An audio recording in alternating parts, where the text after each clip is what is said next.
So diri guys kinang nakulakaw minita may damang sa kauban akong kabarkada. Grabe na hirapan ako sa kalisod magtagalog.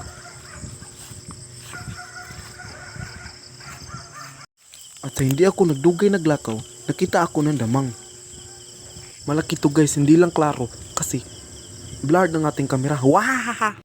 At ito pala ang mga kasama ko guys, mga killer to ng mga damang, si Akiyo at si Kabin. At hindi nagdugay ang aming paglalakaw, nakita naman kami ng damang. Mali ito pero ang tagas ng kasway. At ito pa, grabe naman. At naglalakaw-lakaw na naman kami. At may tumawag sa amin na naghahanap din ng damang. At tumabok na kami sa patoy kasi ang liliit na mga damang at hindi rin masyado marami. Grabe naman.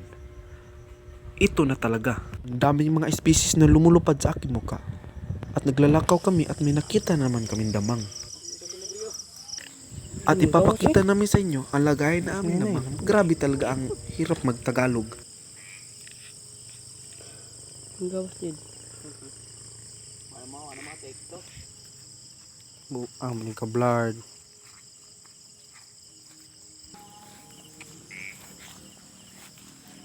At naglalakaw-lakaw na naman ako. At may nakita ako.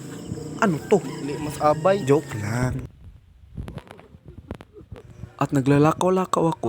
At may nakita ang ating kaibigan. Natutulog na gagamba.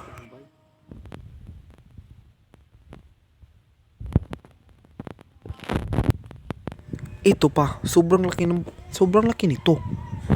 Pero bawal to kunin kasi ang tawag dito sa amin, tarabongko. Ubito, no? At lumakaw naman ako ng lumakaw.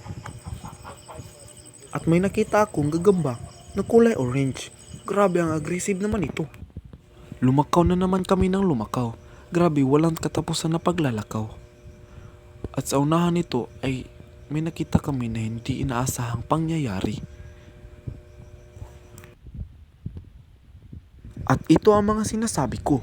May dalawang monster dito. Joke lang, baka yan. Ano kami dadaan?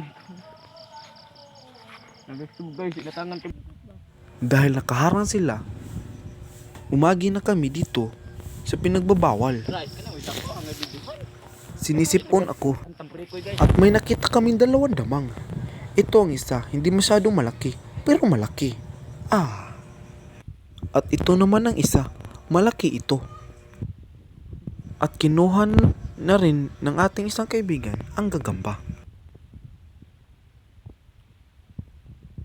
At yung isa, kinuha na rin. Eto. So, diri lang tayo kutob kasi kinakapoy na ako mag voice over.